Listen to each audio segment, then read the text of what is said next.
जय माता दी।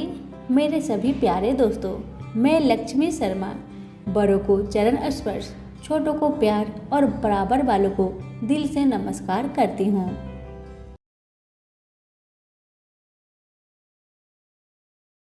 प्रेम से बोलिए विष्णु भगवान की जय हो। आज मैं आप सभी को बैसाख मास की अंतिम दिनों की प्रमुख कथा सुनाने जा रही हूँ। इन कथाओं को आज से लेकर बैसाख पूर्णिमा तक रोज सुने।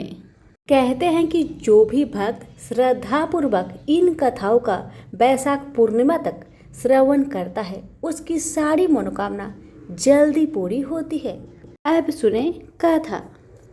एक बार भृगु ऋषि ने जानना चाहा कि ब्रह्मा, विष्णु और महेश में कौन सबसे श्रेष्ठ है। वह बारी बारी से सबके पास गए। ब्रह्मा और महेश ने भृगु को पहचाना तक नहीं, न ही आदर किया। इसके बाद भृगु विष्णु के यहाँ गए। विष्णु भगवान विश्राम कर रहे थे और माता लक्ष्मी उनके पैर दबा रही थी। भृगु ने पहुंचते ही न कुछ कहा न सुना और भगवान विष्णु की छाती पर पैर से प्रहार कर दिया।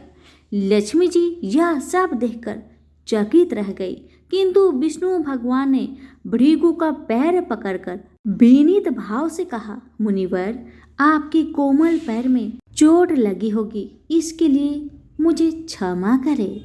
लक्ष्मी जी को भगवान विष्णु की इस विनम्रता पर बड़ा क्रोध आया।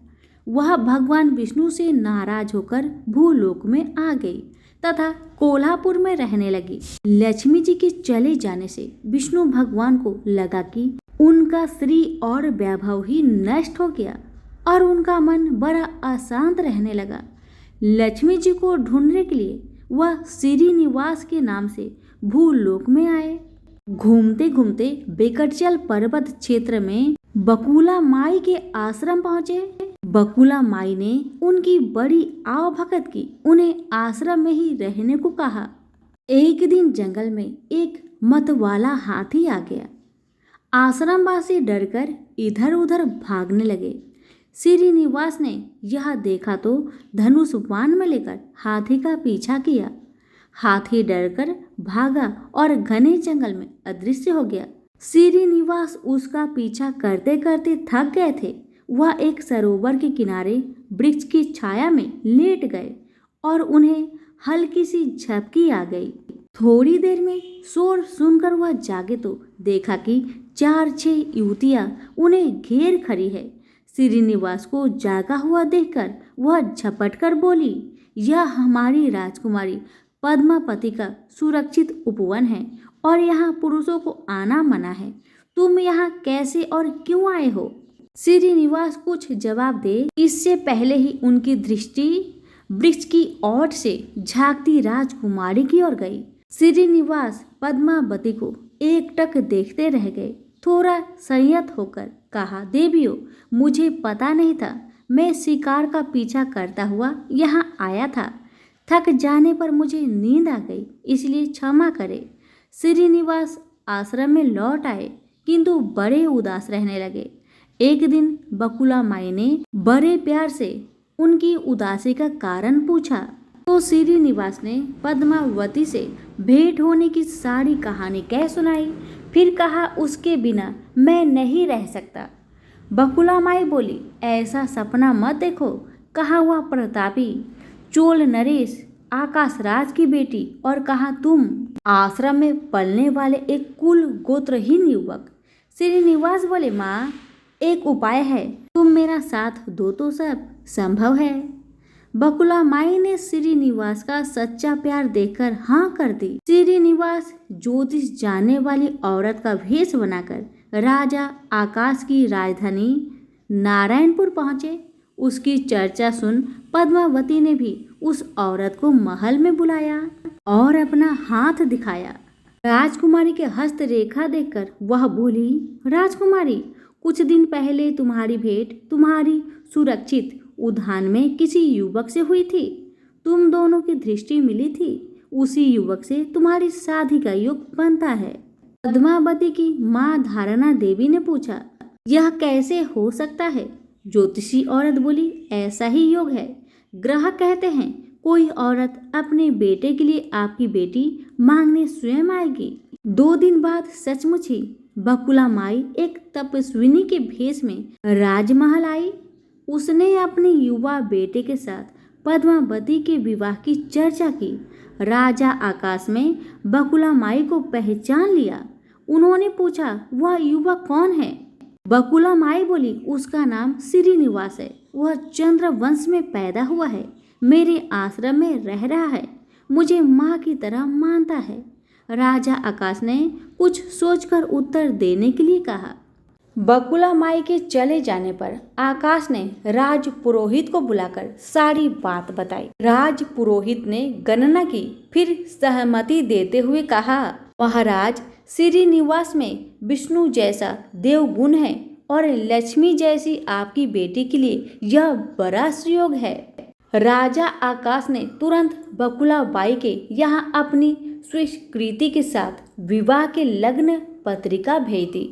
बकुला माई ने सुना तो वह चिंतित हो उठी। श्रीनिवास से बोली, बेटा, अब तक तो विवाह की चिंता ही थी, अब पैसे ना होने की चिंता है। मैं वरा स्वामी के पास जाती हूँ, उनसे पूछती हूँ कि क्या किया जाए। बकुला माई श्रीनिवास को लेकर वरा स्वामी के पास गई और श्रीनिवास के विवाह के लिए धन की समस्या बताई। तो वरा स्वामी ने 8 दिक्पालों इंद्र, कुबेर, ब्रह्मा, शंकर आदि देवताओं को अपने आश्रम में बुलवाया और फिर श्रीनिवास को बुलाकर कहा, तुम स्वयं इन्हें अपनी समस्या बताओ। श्रीनिवास ने देवताओं से कहा, मैं चोल नरेश राजा आकाश की बेटी पद्मावती से विवाह करना चाहता हूँ। मेरी हैसियत राजा के अनुरूप नहीं है, मेरे पास धन नहीं है, मैं क्या करूँ? इंद्र ने कुबेर से कहा, कुबेर, इस काम के लिए तुम श्रीनिवास को ऋण दे दो। कुबेर ने कहा, ऋण तो दे दूंगा, पर उसे यह वापस कब और कैसे करेगा, इसका निर्णय होना चाहिए। श्रीनिवास बोले, इसकी चिंता मत कीजिए, कलयुग के अंत तक मैं सब ऋण चुका दूंगा। कुबेर ने स्वीकार कर लिया। सब देवताओं की साक्षी में श्रीनिवास के ऋण पत्र लिख दिया गया। उस धन से श्रीनिवास और पद्मावती का विवाह बड़े धूमधाम से हुआ। तभी नारद ने कोल्हापुर जाकर लक्ष्मी को बताया, विष्णु ने श्रीनिवास के रूप में पद्मावती से विवाह कर लिया है, दोनों वेंकटाचल पर्वत पर रह रहे हैं। यह सुनकर लक्ष्मी जी को बड़ा दुख हुआ। वह सीधे वेंकटाचल पहुंची, विष्णु जी की सेवा एवं लगी पद्मावती को भला बुरा कहने लगी। श्रीनिवास विष्णु रूप में मेरे पति है, तूने इनके साथ विवाह क्यों किया? दोनों ने वाक युद्ध होने लगा तो श्रीनिवास को बड़ा दुख हुआ। वे पीछे हटे और पत्थर की मूर्ति के रूप में बदल गए। जब दोनों देवियों ने यह देखा तो उन्हें बड़ा दुख हुआ कि श्रीनिवास तो अब किसी के न रहे। इतने में शीला विग्रह से आवाज आई, देवियों में इस स्थान पर बकटेश्वर स्वामी के नाम से अपने भक्तों का अभिष्ट पूरा करता रहूंगा। उनसे प्राप्त चढ़ावे के धन द्वारा कुबेर का कर्ज ब्याज चुकाता रहूंगा, इसलिए तुम दोनों मेरे लिए वापस में झगड़ा मत करो। यह वाणी सुनते ही लक्ष्मी जी और पद्मावती दोनों ने सिर झुका लिया। लक्ष्मी कोल्हापुर आकर महालक्ष्मी के रूप में प्रतिष्ठित हो गई और पद्मावती तिरुनाचूर में शीला विग्रह हो गई। आज भी तिरुपति क्षेत्र में तिरुमला पहाड़ी पर भगवान बकेटेश्वर स्वामी के दर्शन हेतु भक्त गणों से इसी भाव से शुक्ल लिया जाता है। उनकी पूजा पुष्प, मिष्टान आदि से न होकर धन द्रव्य से होती है। इस धन से भगवान श्री कृष्ण बकेटेश्वर स्वामी कुबेर का कर्ज चुका रहे हैं। सभी प्रेम से बोलिए श्री लक्ष्मी नारायण की जय हो। एक नगर में एक जाट और जाटनी रहते थे और वह बहुत गरीब भी थे।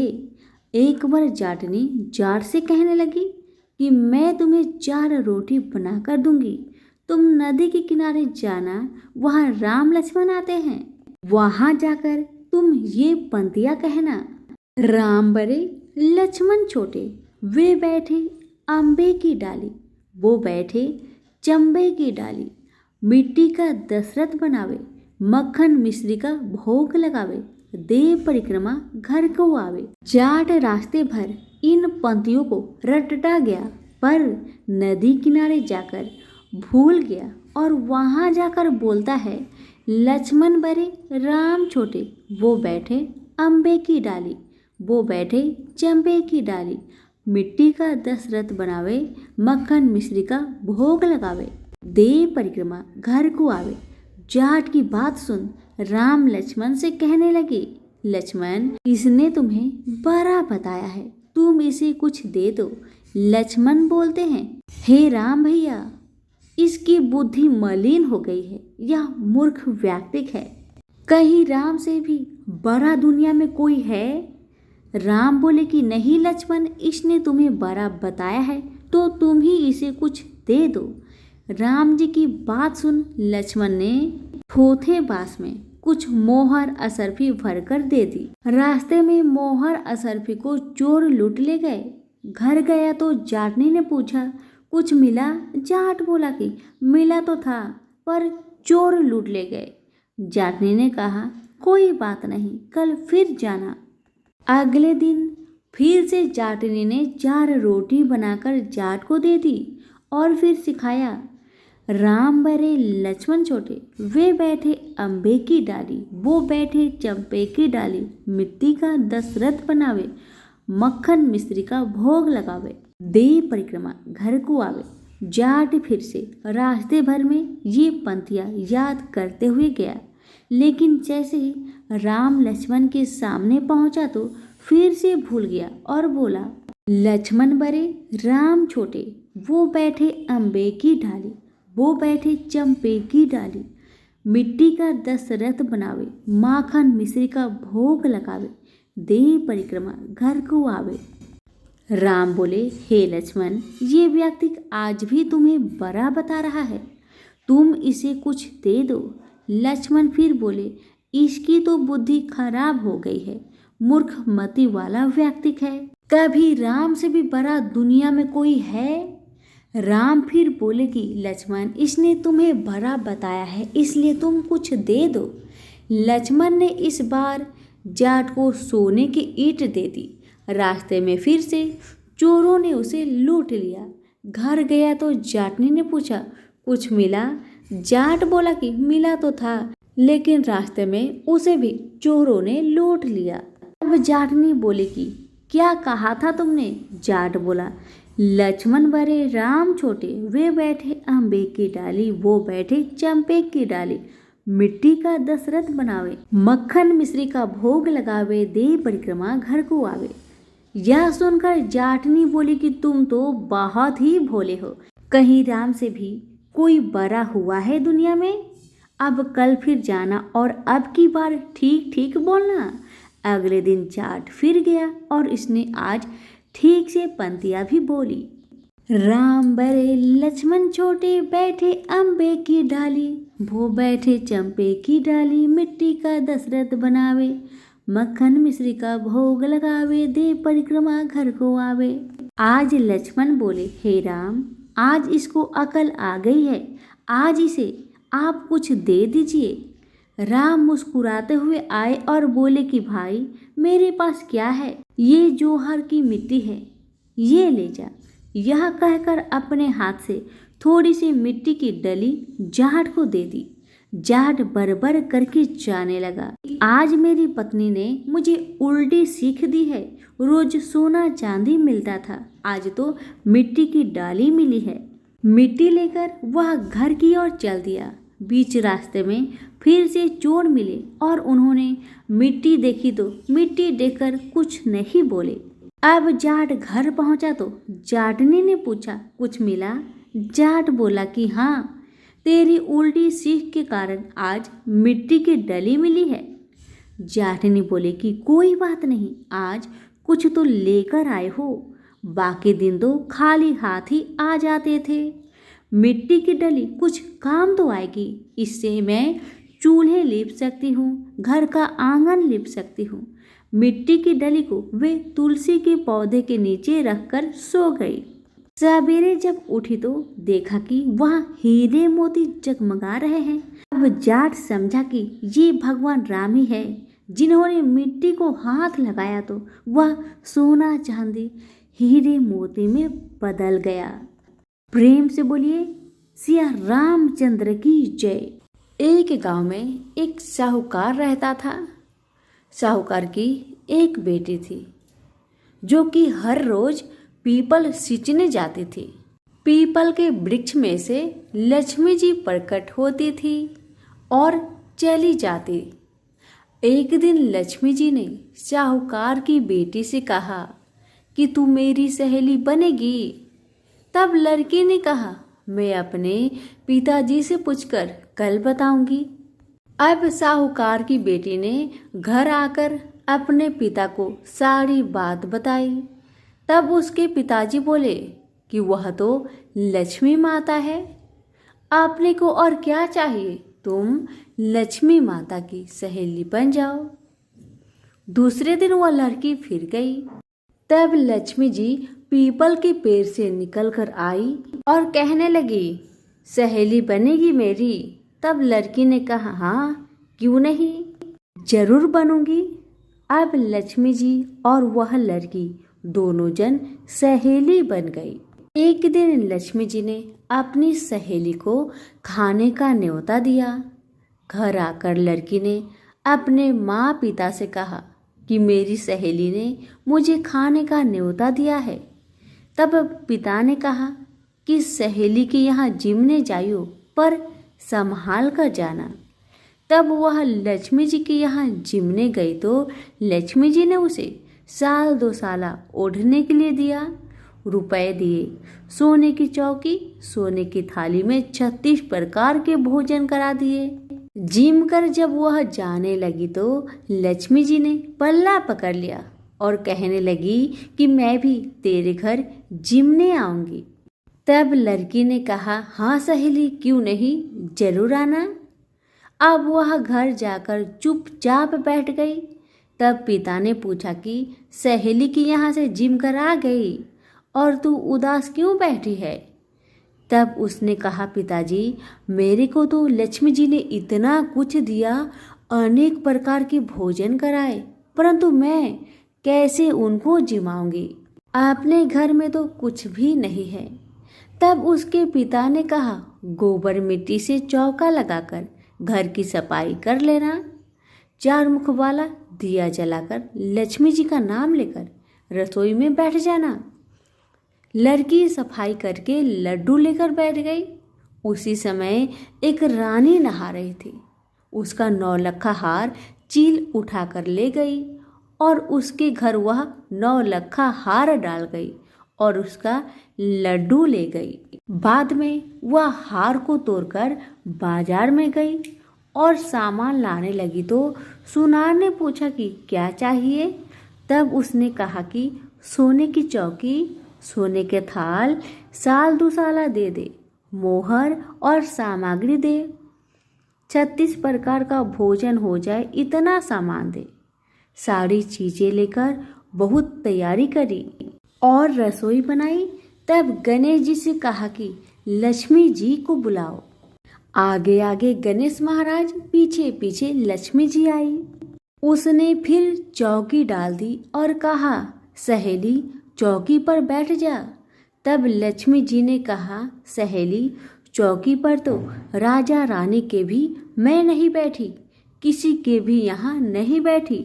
तो उसने कहा पर मेरे यहाँ तो तुम्हें बैठना ही पड़ेगा। फिर लक्ष्मी जी चौकी पर बैठ गई। तब उसने बहुत खातिर की, जैसे लक्ष्मी माता ने करी थी वैसे ही उसने भी करी। लक्ष्मी जी उस पर बहुत प्रसन्न हुई और घर में खूब रुपए एवं लक्ष्मी हो गई। साहूकार की बेटी ने कहा मैं अभी आ रही हूँ, तुम यहीं पर बैठी रहना। और वह चली गई। लक्ष्मी जी गई नहीं और चौकी पर बैठी रही। उसको बहुत दौलत दी। हे लक्ष्मी माता, जैसे आपने साहूकार की बेटी को दिया वैसे सबको देना। कहानी सुनते हुक्कारा भरते अपने सारे परिवार को देना, पीहर में देना, ससुराल में देना, बेटे पोते को देना। हे लक्ष्मी माता, सबका कष्ट दूर करना, दरिद्रता दूर करना, सबकी मनोकामना को पूर्ण करना। तो प्रेम से बोलिए लक्ष्मी माता की जय हो। एक समय की बात है, काशी निवासी धनंजय की पत्नी का नाम सुलक्षणा था। उसे अन्य सब सुख प्राप्त थे, केवल निर्धनता ही उसके दुख का कारण था। यह दुख उसे हर समय सताता था। एक दिन सुलक्षणा पति से बोली, स्वामी आप कुछ उद्यम करो तो काम चले, इस प्रकार कब तक काम चलेगा। सुलक्षणा की बात धनंजय के मन में बैठ गया और वह उसी दिन विश्वनाथ शंकर जी को प्रसन्न करने के लिए बैठ गया और कहने लगा, हे देवाधिदेव विश्वेश्वर, मुझे पूजा पाठ कुछ नहीं आता, केवल आपके भरोसे बैठा हूँ। इतनी विनती करके वह 2-3 दिन भूखा प्यासा बैठा रहा। यह देखकर भगवान शंकर ने उसके कान में अन्नपूर्णा अन्नपूर्णा अन्नपूर्णा इस प्रकार 3 बार कहा। यह कौन क्या कह गया? इसी सोच में धनंजय पड़ गया कि मंदिर से आते जाते ब्राह्मण को देखकर पूछने लगा, पंडित जी अन्नपूर्णा कौन है? ब्राह्मणों ने कहा, तू अन्न छोड़कर बैठा है सो तुझे अन्न की ही बात सूझती है, जा घर जाकर अन्न ग्रहण कर। धनंजय घर गया, स्त्री से सारी बात कही। वह बोली, नाथ आप चिंता ना करें, स्वयं शंकर जी ने यह मंत्र आपको दिया है, वे स्वयं ही खुलासा करेंगे, आप फिर जाकर उनकी आराधना करें।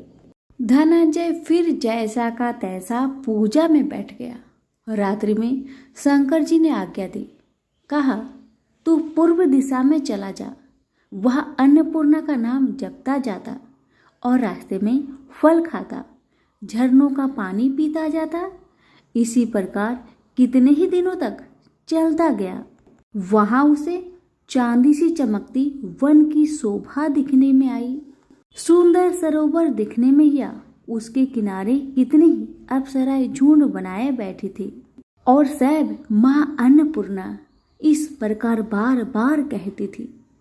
यह अगहन मास की उजेली रात्रि थी और आज से ही व्रत का ये आरंभ था। जिस शब्द की खोज करके वह निकला था वह उसे वहां सुनने को मिला। धनंजय ने उनके पास जाकर पूछा, हे देवियों आप यह क्या कर रही हो? उन सब ने कहा, हम सब मां अन्नपूर्णा का व्रत करते हैं। व्रत करने से क्या होता है? यह किसी ने किया भी है, इसे कब किया जाए, कैसा व्रत है और कैसी विधि है, मुझे भी कहो। वे कहने लगी, इस व्रत को सब कोई कर सकता है। 21 दिन तक के लिए 21 गांठ का सूत लेना चाहिए। 21 दिन या दिन ना बने तो 1 दिन उपवास करे, या भी ना बने तो केवल कथा सुनकर प्रसाद ले। निराहार रहकर कथा कहे, कथा सुनने वाला कोई ना मिले तो पीपल के पत्तों को रख, सुपारी या घृत कुमारी वृक्ष को सामने कर, दीपक को साक्षी कर, सूर्य, गाय, तुलसी या महादेव को बिना कथा सुनाए मुख में दाना न डाले। यदि भूल से कुछ बढ़ जाए तो 1 दिवस फिर उपवास करे। व्रत के दिन क्रोध ना करे और झूठ ना बोले। धनंजय बोला, इस व्रत के करने से क्या होगा?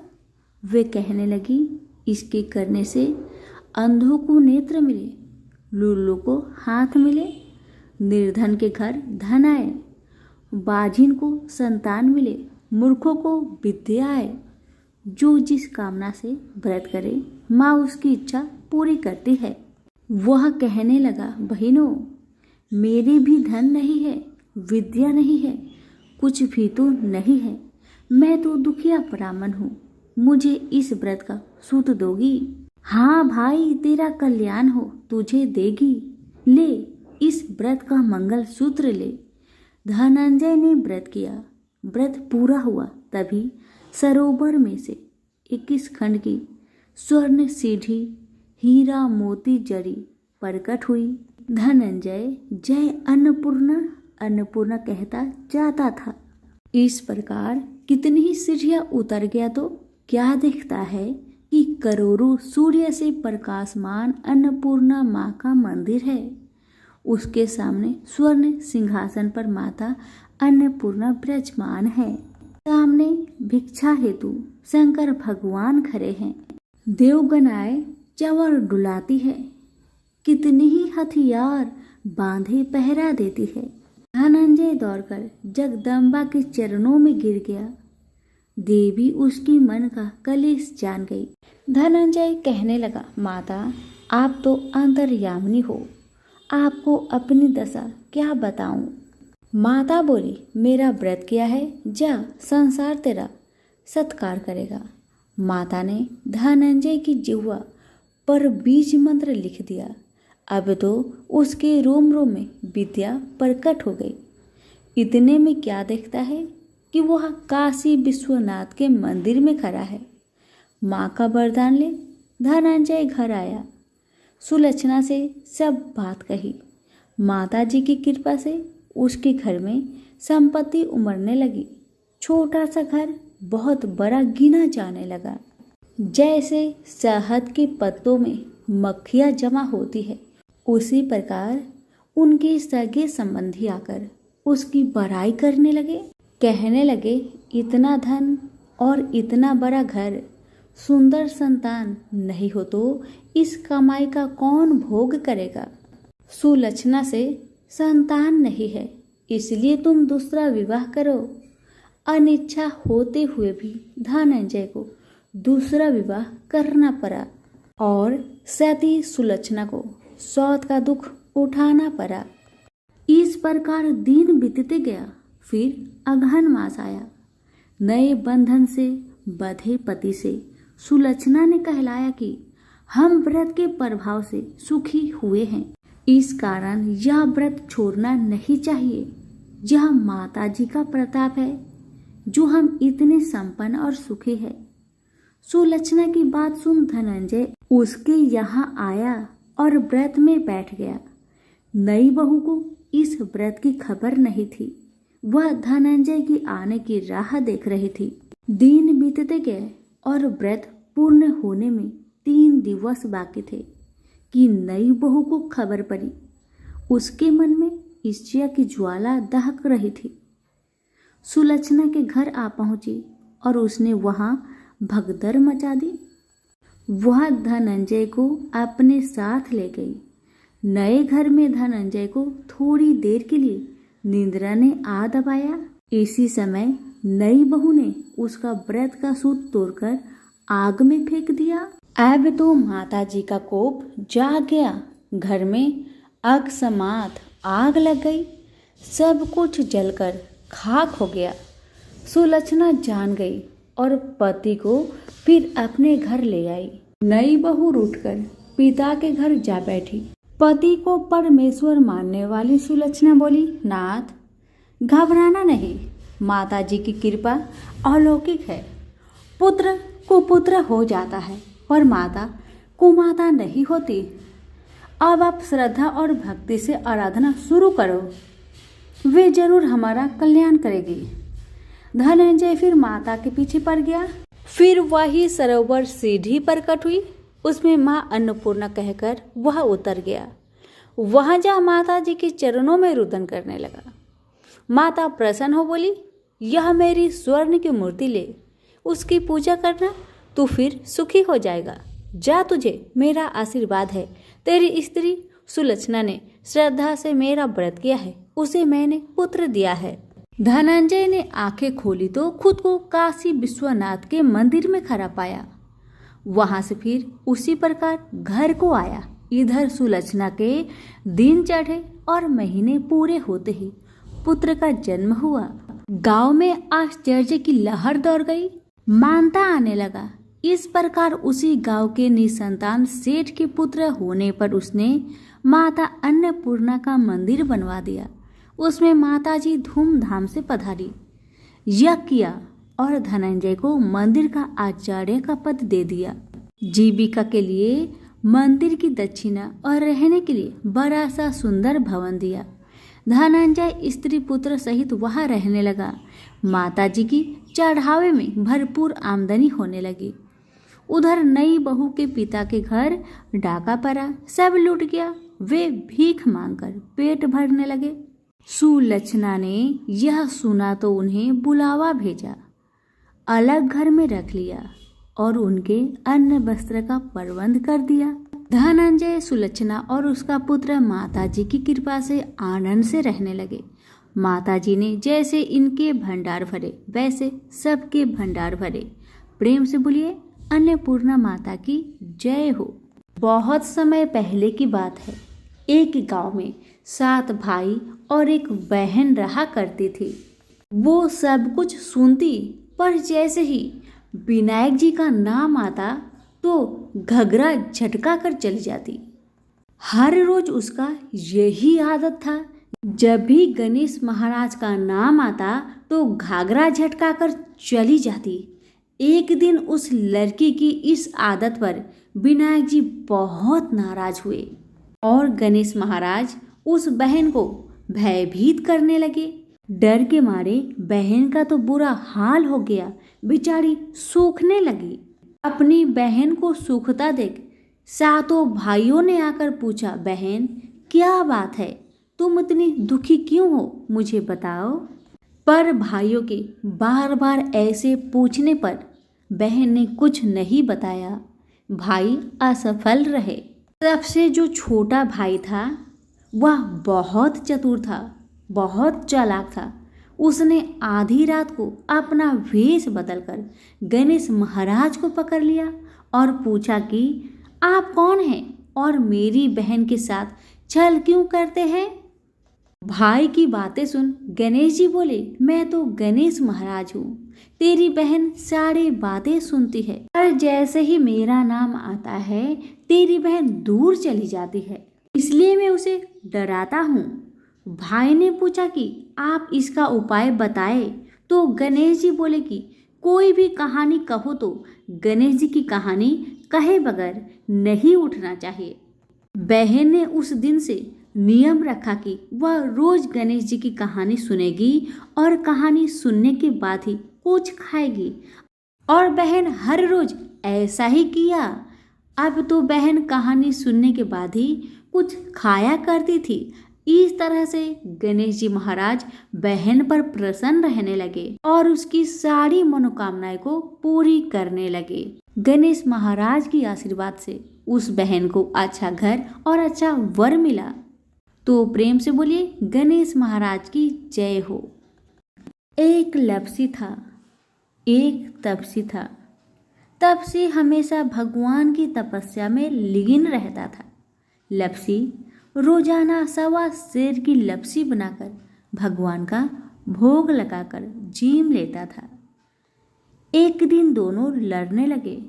तपसी बोला, मैं रोज भगवान की तपस्या करता हूँ इसलिए मैं बड़ा हूँ।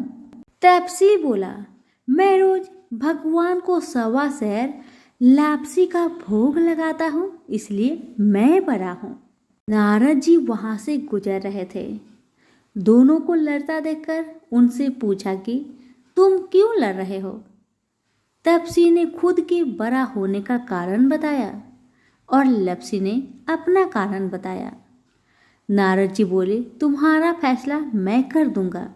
दूसरे दिन लपसी और तपसी नहाकर अपनी रोज की भक्ति करने आए तो नारद जी ने छुपकर 1.25 करोड़ की एक अंगूठी उन दोनों के आगे रख दी। तपसी की नजर जब अंगूठी पर पड़ी तो उसने चुपचाप अंगूठी उठाकर अपने नीचे दबा ली। लपसी की नजर अंगूठी पर पड़ी लेकिन उसने ध्यान नहीं दिया। भगवान को भोग लगाकर लपसी खाने लगा। नारद जी सामने आए तो दोनों ने पूछा कि कौन बड़ा है। तो नारद जी ने तपसी से खड़ा होने को कहा बुखारा हुआ तो उसके नीचे दबी अंगूठी दिखाई पड़ी। नारद जी ने तपसी से कहा, तपस्या करने के बाद भी तुम्हारी चोरी करने की आदत नहीं गई, इसलिए लपसी पड़ा है और तुम्हें तुम्हारी तपस्या का कोई फल भी नहीं मिलेगा। तपसी शर्मिंदा होकर माफी मांगने लगा। उसने नारद जी से पूछा, मुझे मेरी तपस्या का फल कैसे मिलेगा? नारद जी ने कहा, यदि कोई गाय और कुत्ते की रोटी नहीं बनाएगा तो फल तुम्हें मिलेगा। यदि कोई ब्राह्मण को भोजन करवाकर दक्षिणा नहीं देगा तो फल तुम्हें मिलेगा। यदि कोई साड़ी के साथ ब्लाउज नहीं देगा तो फल तुझे मिलेगा। यदि कोई दिए से दिया जलाएगा तो फल तुझे मिलेगा।